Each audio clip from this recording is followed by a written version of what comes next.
É isso mesmo, né? Quando a gente fala a palavra depressão, vem sempre em mente a questão da alteração emocional, né? Do humor reduzido, do humor deprimido, né? Assim, a tristeza, a vontade de chorar e tudo mais. Isso é uma constante, está em qualquer circunstância. A depressão pressupõe uma tristeza.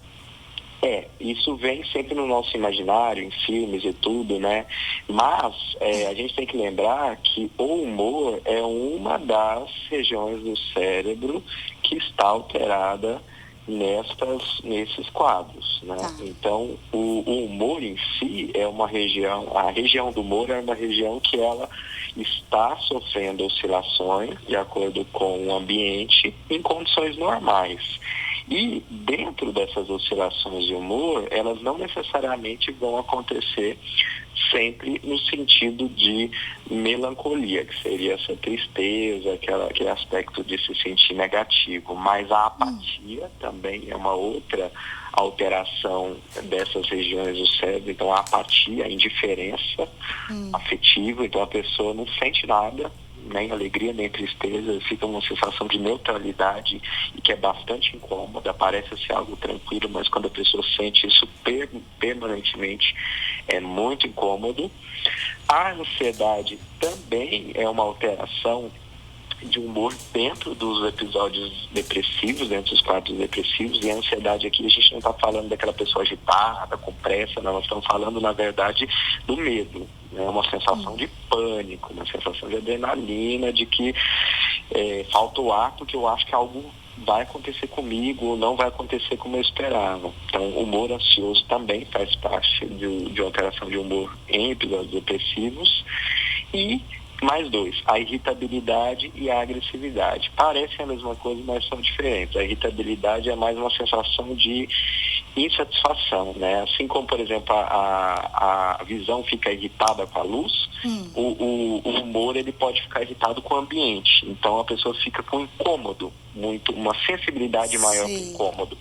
Então chega alguém, a pessoa faz uma pergunta que seria ok, ela já acha que aquela pergunta é boba, é uma pergunta que é inadequada para o momento, fica chata, fica assim, incomodável em frente ao ambiente. E tem aí a agressividade, que é um ponto mais energizado da irritabilidade, que aí o indivíduo ele não tem só esse incômodo, mas ele fica com uma sensibilidade maior para agredir, então para ser verbalmente agressivo ou fisicamente, aí em casos bem mais graves, aí a pessoa pode realmente ficar fisicamente agressiva, né?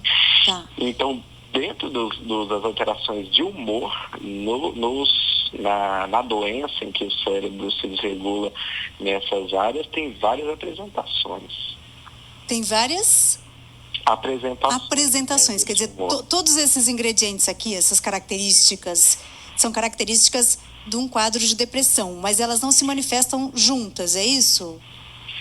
Isso, elas tendem a haver predomínio de uma dessas alterações de humor. É igual quando a gente fala, por exemplo, na TPM, nas mulheres, em que existe alteração de humor no período anterior ao final do ciclo, à vinda da menstruação, às vezes a gente pergunta, né, como que o seu humor está nesse período? Ela muitas vezes pode falar, eu fico com sensação de pânico, eu fico com sensação de irritabilidade, eu fico chorando por qualquer coisa.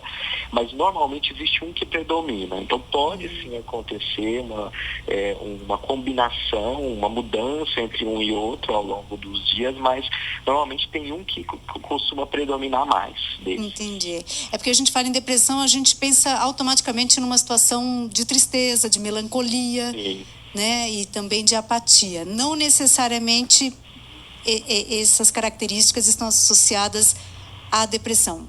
Quero dizer, você pode estar com depressão sem necessariamente estar melancólico, é isso? Exatamente.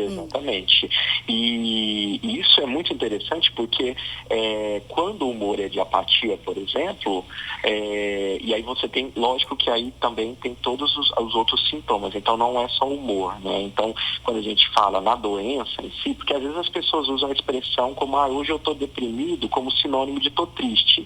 Mas aí você pergunta e aí tem um motivo, né? Então, eu recebi uma ligação e não sei o que, me trataram mal, eu vou ser demitido, ou qualquer coisa desse tipo, e aí a pessoa usa a palavra como sinônimo de tristeza.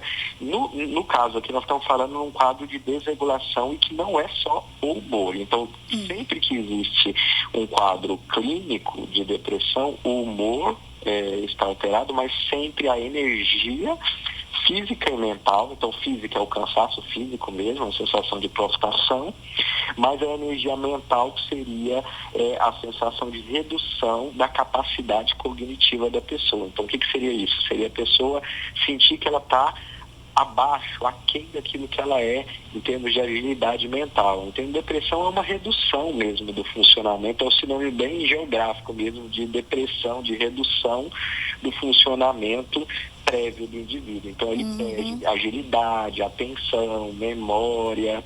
Em alguns quadros isso é tão assim marcante que a alteração cognitiva é quase indistinguível de uma demência, né? E você sabe que não é demência porque não está na faixa etária de demência, e no quadro da depressão é reversível. Então, isso quando melhora, isso volta tudo normal, na demência é irreversível, né? Sei, mas então a depressão é isso? É um momento em que o seu cérebro ele perde parte, pelo menos, e aí tem gradações, né, da capacidade cognitiva? Isso, o humor reduz, a energia física e mental, então aí a parte cognitiva na parte mental ela fica prejudicada, então aí é óbvio que a funcionalidade, né, a produtividade da pessoa sempre cai, e isso é super complicado, porque uma coisa vai piorando a outra, né? Se eu vou caindo a minha parte cognitiva, eu tenho mais prejuízo, eu vou me sentindo pior emocionalmente, aí eu ainda pioro mais a outra parte, então tudo é uma doença autodestrutiva, nesse sentido de uma espiral que um sintoma vai piorando muitas vezes o outro. Por exemplo,